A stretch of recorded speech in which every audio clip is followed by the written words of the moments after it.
In today's Friday feeling, some thoughts about best practices. What's the value of best practices? Some people live and breathe them. Other people roundly criticize them. They crap all over them and say that they're the worst thing for companies. What's the story?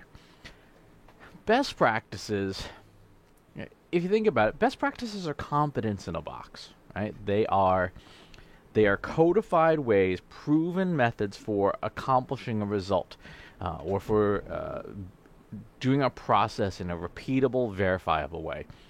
They help us get up to speed quickly on documented, reviewed, approved ways of doing things. And if you think about just how wild west a lot of stuff is inside of companies, that's not a bad thing, especially if you're new.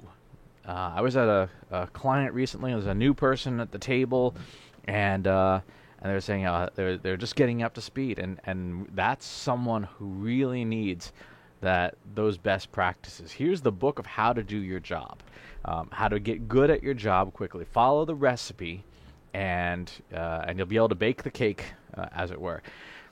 If you have an organization where everyone isn't performing optimally, where if everything isn't firing on all cylinders, again, best practices are a necessity to get everybody sometimes on the literal same page. This is how we do the thing. In the martial arts, when you're first starting out, you learn how to punch, and you learn how to block and avoid and get out of all sorts of grabs and stuff. There's defined, written down, practiced ways of things that most of the time work for most of the people. And those would be the best practices. In the martial arts, we would call them kata, the prearranged forms. And they're to help you learn the muscle memory, help you learn the basic good habits that you're supposed to have. And the best practices are no different in a business. They are the business version of a kata. You learn the basic good habits that you're supposed to have. Now, here's where we can look to the martial arts for understanding where best practices are not helpful. As you move from beginner to practitioner to advanced practitioner, and then eventually, depending on whether you want to or not, you might even become a teacher, best practices can stifle innovation. Because at a certain point in the martial arts, the Japanese term is shuhari. You learn the form, you master the form, you vary out the form, you make variations, you learn all the variations and the possibilities of that form. And eventually you'll leave the form behind. You've learned it so well that it's become a part of you. It's unconscious. And you don't need to think, left hand, right hand, left block, right punch. You just do it because you've done it so much.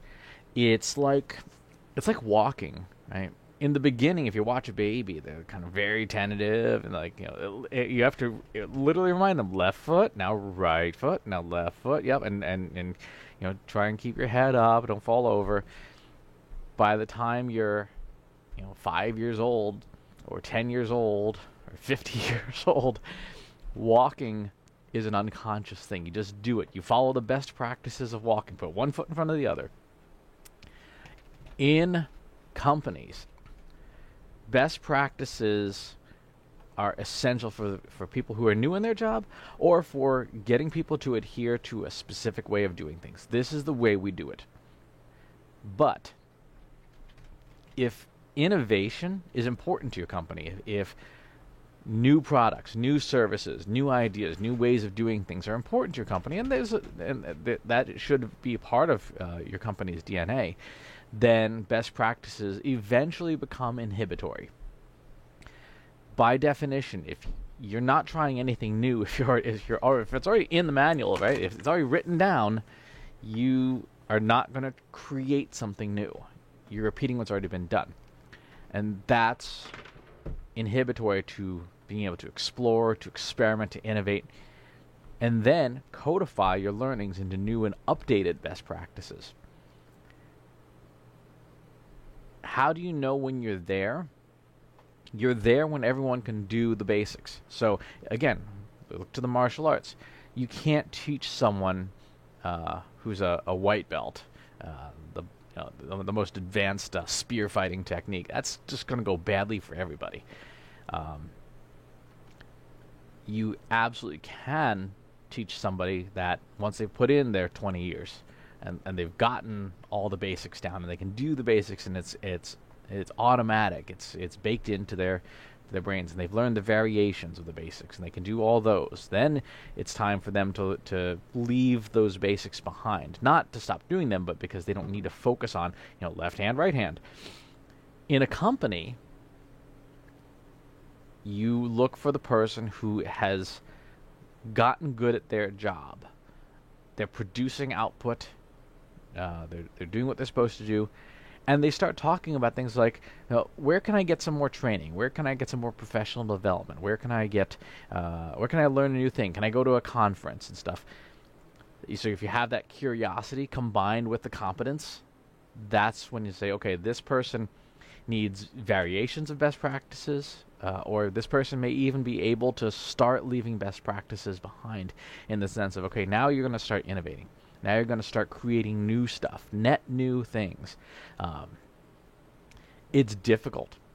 It is difficult because if your skills as a manager or an executive are to optimize and tune what is already there, which, by the way, is an extremely important skill, then managing innovation is very different, because you, by definition, are managing things that are not fully baked, that are not clean, that are not codified. In machine learning and everything that's happening in advanced marketing technology today, every day is a new day. Every day there's something new. Every day there's something different, and it can be very challenging to manage that. Like, well, hey, look, this thing that I was using yesterday no longer works the same way. It's completely different. It's like when you open your phone and all your apps update, and like, oh, I don't even know how to use the camera on my phone anymore. It's completely different. And so the goal is for us as managers, as leaders, as executives to have a center of innovation, have best practices, and use the center of innovation to test best practices, to refine them, to optimize them, or maybe even to throw old ones away that no longer generate the results we want, and build new ones. Test, experiment, innovate, explore, and then write down what we've learned and turn those into the new best practices. Best practices, like anything, are not applicable to everyone all the time, but they do work for most people most of the time. And so let's avoid criticizing them until we make sure that we ourselves and our companies have mastered the basics. As always, please subscribe to the YouTube channel and the newsletter, and I'll talk to you soon. Take care. If you want help with your company's data and analytics, visit BrainTrustInsights.com today and let us know how we can help you.